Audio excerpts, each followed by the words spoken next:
Okay, I have a question. When's the last time you actually picked up a book and read it and was like, I really enjoyed that? Not like it was assigned during school, like you actually wanted to read a book. Has been a while? Well, today I hope I will convince you to go pick up a book because reading is cool. In the United States right now, there is a renowned literacy crisis. Probably one of the biggest ones that we've had. And I just wanted to talk about it today because if we don't lock in and start reading and learning and being able to comprehend things, then it's just going to become this big multi-generational issue that's going to keep impacting us, and it's going to be harder to dig ourselves out of. I hear a big stigma thing around reading is that it's boring, isn't cool, don't want to do it, you have better stuff to do. Okay, I guess. So by the end of this video, I really hope to convince you that reading is fun, and I hope that I convince you to go to your local library and get a book and read and learn and actually be able to grasp the content that you are consuming. There's so much you can gain from reading. We'll dive deeper into those later into the video. But before we get to talking about what are the impacts of reading on you and what you can gain from it, we need to start with square one. What is this literacy crisis? Where did it come from? All my sources will be linked below for my research that I've done, and I encourage you to go look at them, do your own research, find out for yourself, dig deeper, tell people, educate others. Literacy is cool, reading is cool. Let's start off by defining what literacy is. I mean, the basic definition would just be you're able to read and write, right? You say, hey, I don't read, but I can read and write. Okay, I guess you're literate. That's good. But if you dive deeper into that term, literacy allows us to communicate with each other. It grows you have your empathy and all this other stuff. You're able to comprehend things, compare things. You're just able to function better as a human, Communicating is one of the biggest things in our world, and with low rates of literacy, it's going to be hard to do that. The next term that I want to explain is what functional literacy is. Functional literacy is the term where, I can read and write, but I'm not very good at comprehending things or comparing things. I find it hard to read basic texts. A lot of people who are functionally illiterate struggle to read above a 5th grade reading level. So, speaking of nowadays, in the United States, not many people are fully illiterate. Few people cannot read or write, since our government requires us to go to school, which is a fantastic thing. Education is a fantastic thing that we need in our lives. But there's some statistics that kind of incorporate people who are illiterate and who aren't. So in 1870, 11.5% of people were illiterate. They couldn't read at all. And jumping to 1979, it went all the way down to 0.04%, which is fantastic. Now, it's very rare to find people who are illiterate nowadays in our country, which is fantastic. That's very good. But going back to the term functionally illiterate, our percentage right now is at 21%. That's about 45 million people in the United States that are functionally illiterate, that struggle to read what a 5th grader can read. This is another statistic that's pulled from the National Literacy Institute.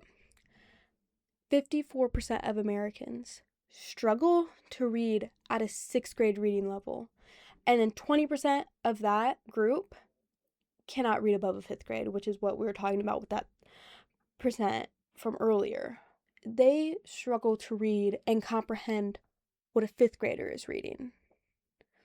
So to give some clarity into that and some ways you can connect that, those are books like Because of Winn-Dixie, Wonder. Those are both 5th grade reading levels that a 5th grader can comprehend and get the story from and understand the emotions in the story and the drive that are in that book. Another one for 6th grade is The Giver. The Giver is part of like curriculum that you learn in school. 20% of Americans cannot understand that story. The literacy crisis is huge. And I know you think, oh, well, it's not like I'm done reading because of school, I'm done learning, blah, blah, blah. Literacy impacts the way you interact with people, your social life, your home life, and your job. If you're not able to communicate with your boss, anything like that, we are just losing a grip as a country with this reading crisis. Going into the next part, why do we have this literacy crisis? Well, a big thing is schools are failing us. This is a known thing. I mean, it's just been a coming thing that we've learned to like grow up with.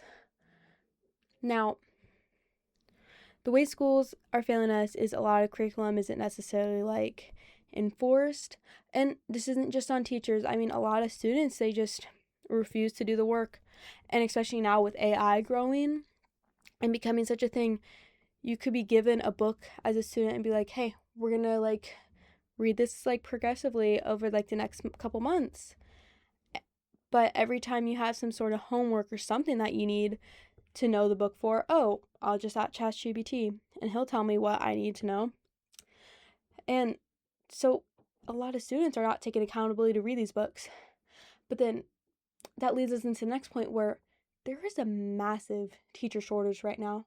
And yes, in the quantity of teachers, it is an in-need field where people, like, we need teachers, like, to keep our country going round.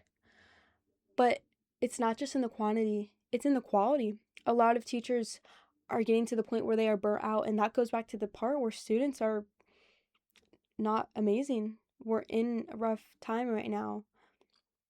And so the quality of these teachers is hard because if we don't have kids that are willing to learn and wanting to learn, teachers are going to have a hard time making them. Another big part, which some people contribute it to, is COVID. COVID has been a big thing where we transitioned from this learning and it was just a slow down period of learning, and kids have just, it's been hard to come back from that. And especially all the kids, especially the younger ones or the ones who were born during COVID or really young during COVID and they don't know any different, and this is how learning is for them. Screens, that's a big thing. We're now, I mean, kids with access to screens, adults with access to screens. I mean, it's a never-ending thing of like, oh, I'm going to use this all day long and not pick up anything else. I have everything at the click of my finger. I don't need to use anything else or read or gain knowledge, but it's like, you do. Knowledge comes from experience. When you read a book, you're stepping into this world. You're stepping into a character's shoes or to a story where you're almost as if you're becoming that person. You're learning the empathy that comes with reading. You're learning how to conversate. You're learning life skills from reading. So now, why do I read? Why should you read? Why is reading cool? Like, what's the point? Reading really has a lot of benefits.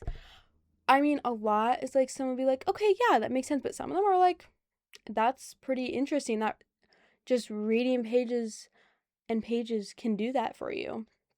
So one of them is it can change the wiring in your brain. Like, you have different parts of your brain, and when you read, all of them are being used. It's like you're exercising your brain. It's like you're going for a run, but for your brain.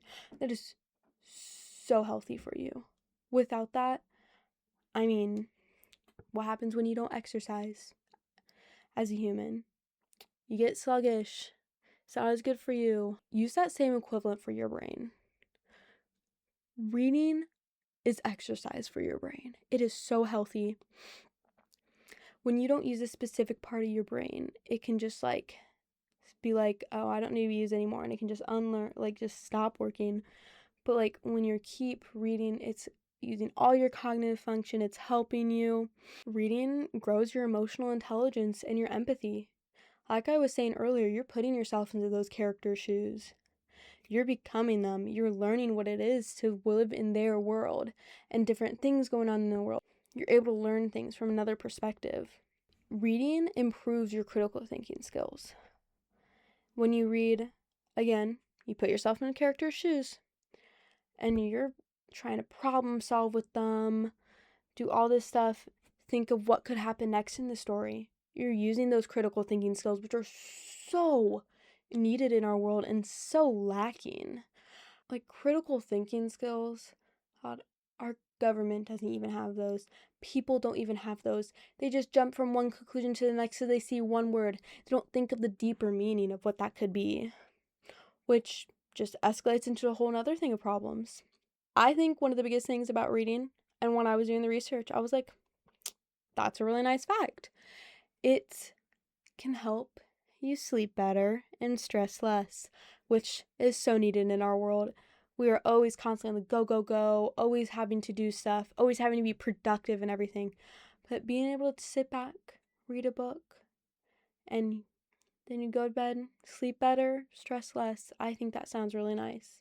I want to conclude by saying I'm not telling you to go read 20 books a month or be able to read 300 pages in a single day.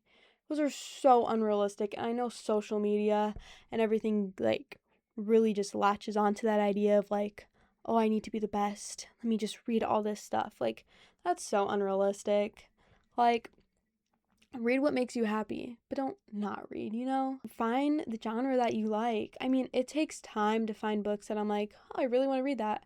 I mean, I'll just sit in a bookstore for like over an hour, and I'll always have like a couple of books and I'm like, these seem like I'll read it, like good to read.